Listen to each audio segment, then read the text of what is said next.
Bertemu lagi di Mapel Sejarah Kebudayaan Islam kelas 11. Nah, materi yang pertama itu tentang peradaban Islam Daulah Abbasiyah. Jadi materi ini diambil dari buku SKI online, nanti Bu Intan share, dan juga modul atau LKS kalian. Peradaban Islam Daulah Abbasiyah. Bentar. Nah, sebelum belajar tentang Daulah Abbasiyah, Bu Intan akan memberikan sedikit pengantar mengenai Daulah Umayyah. Jadi Daulah Umayyah itu kan sudah kalian pelajari di kelas 10. Dan ini Daulah Abbasiyah ini dimulai ketika Daulah Umayyah itu telah berakhir. Yang pertama, setelah Rasulullah wafat, Abu Bakar As-Siddiq menggantikan beliau menjadi khalifah. Ingat ya, di masa Khulafaur Rasyidin, setelah Rasul wafat, yang menjadi pemimpin adalah Abu Bakar As-Siddiq. Kemudian, setelah Abu Bakar As-Siddiq wafat, digantikan oleh Umar bin Khattab. Kemudian, setelah Umar bin Khattab wafat, digantikan oleh siapa? Utsman bin Affan. Lalu ketika Utsman bin Affan wafat, itu digantikan oleh Ali bin Abi Thalib. Nah, setelah Ali bin Abi Thalib wafat inilah mulai ada masalah-masalah yang datang. Karena Ali itu digantikan oleh anaknya yang bernama Hasan bin Ali. Nah, kemudian terjadi perebutan kekuasaan atau perebutan pemimpin. Setelah Hasan bin Ali wafat itu digantikan oleh Muawiyah bin Abu Sufyan. Nah, Muawiyah bin Abu Sufyan berasal dari suku Quraisy di Bani Umayyah. Ketika Muawiyah menjadi khalifah, masa kepemimpinannya diberi nama siapa? Diberikan nama Daulah Umayyah karena pemimpinnya itu Muawiyah bin Abu Sufyan. Nah, ketika terjadi pertentangan politik antara Muawiyah dengan pengikut Ali yang semula tidak terima karena pembunuhan Ali, keluarga Ali itu dinamakan apa? Dinamakan kaum Syiah atau kaum yang setia kepada Ali bin Abi Thalib. Terjadi pertentangan antara Muawiyah dan kaum Syiah. Nah, gonjangan ini terjadi pada Bani Umayyah.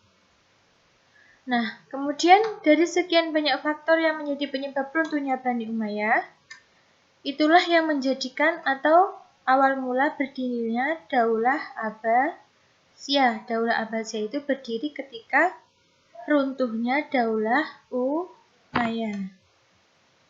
Nah, ini yang pertama itu tentang sejarah lahirnya Daulah Abbasiyah. Daulah Abbasiyah berkuasa selama hampir 6 abad, 132 sampai 656 Hijriah atau 750 sampai 1258 Masehi. Daulah Abbasiyah, didirikan oleh Abdul Abbas As-Saffah, dibantu oleh Abu Muslim Al-Khurasani, yaitu seorang panglima muslim yang berasal dari negeri Khurasan Persia. Kemudian juga dibantu oleh Abu Ja'far Al-Mansur pada tahun 754 sampai 775 Masehi. Ibu kotanya itu di Baghdad dan sekaligus menjadi pusat kegiatan dalam menjalankan pemerintahan Daulah Abbasiyah. Nah, Daulah Abbasiyah ini adalah salah satu pilar kejayaan umat Islam pada masa klasik.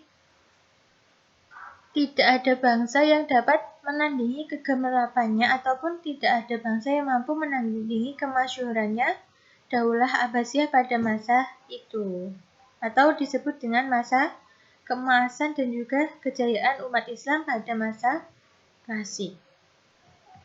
Next. Nah, setelah lahirnya, kemudian kita pelajari tentang khalifah-khalifah Daulah Abbasiyah. Pemerintahan Daulah Abbasiyah terbagi menjadi 5 periode.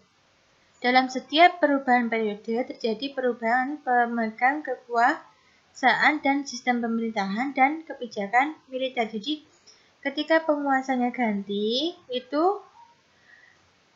pemegang kuasaannya ganti. Ketika pemimpinnya ganti itu jelas pasti orangnya ganti, sistemnya ganti, juga kebijakan militernya juga berganti. Nah, selama kurang lebih 5,5 abad dipimpin oleh 37 khalifah. Ini nanti di buku kalian sudah ada 37 nama khalifah itu. Tapi di sini Bu Intan sebutkan yang pertama itu adalah Abdul Abbas As-Saffah. Dia memberikan peranan penting karena apa? Dia salah satu pendiri dari Daulah Abbasiyah. Kemudian yang kedua adalah Abdullah bin Muhammad bin Ali bin Abbas Khalifah pertama. Wafat pada tahun 136 atau 753 Masehi. Nah, ini ada nama-namanya, kemudian masa pemerintahannya, juga sistem pemerintahannya. Nanti Bu Intan share PPT-nya. Kalian bisa pelajari. Nanti jika ada pertanyaan, boleh disampaikan.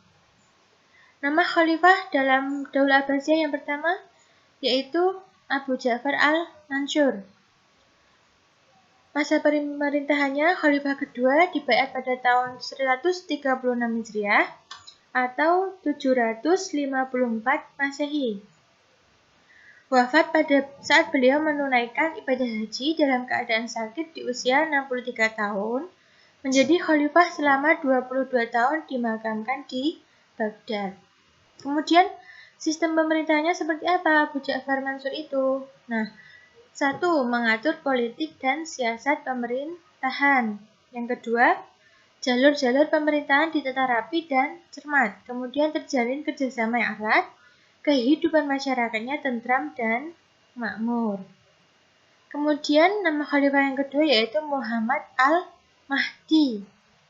Dibaiat pada tahun 158 atau 774 Masehi, menjadi khalifah selama 10 tahun atau juga beberapa bulan. Jadi 10 tahun lebih beberapa bulan. Nah, sistem pemerintahnya seperti apa? Dikenal sebagai seorang yang sangat dermawan dan pemurah, kemudian mencapai kemenangan-kemenangan dari orang Romawi. Jadi ketika terjadi peperangan dengan orang Romawi, Muhammad al-Mahdi ini salah satu khalifah yang berhasil memberikan kemenangan.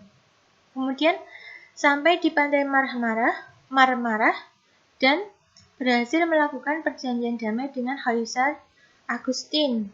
Kemudian bersedia membawa jizyah pada tahun 169 Hijriah atau 785 Masehi. Kemudian Sultan yang ketiga yang sering kita dengar namanya yaitu Harun al-Rashid. Dikenal sebagai sosok yang pemberani, memimpin Daulah Abbasiyah selama 23 tahun, yaitu tahun 786 Masehi sampai 809 Masehi. Kemudian Harun al-Rashid ini berhasil menjalin hubungan harmonis dengan para ulama yang ada di dalam Daulah Abbasiyah, kemudian ahli hukumnya, penulisnya, qori dan juga seniman. Jadi Harun al-Rashid ini berhasil membina hubungan yang baik dengan tokoh-tokoh masyarakat saat itu. Kemudian menjadi khalifah pada usia 22 tahun dan wafat pada usia 45 tahun. Kekayaan negaranya atau Daulah Abbasiyah pada masa Harun al-Rashid ini yaitu sekitar 900 juta dirham. Nah, sistem pemerintahannya pada masa Harun al-Rashid ini disebut masa keemasan Islam, the Golden Age of Islam. Nah, kemudian pada masa ini Baghdad itu dijadikan sebagai kota pusat ilmu pengetahuan atau digunakan untuk belajar. Nah, ini masa-masa Harun al-Rashid ini adalah masa-masa kejayaan kemudian keemasan untuk Islam pada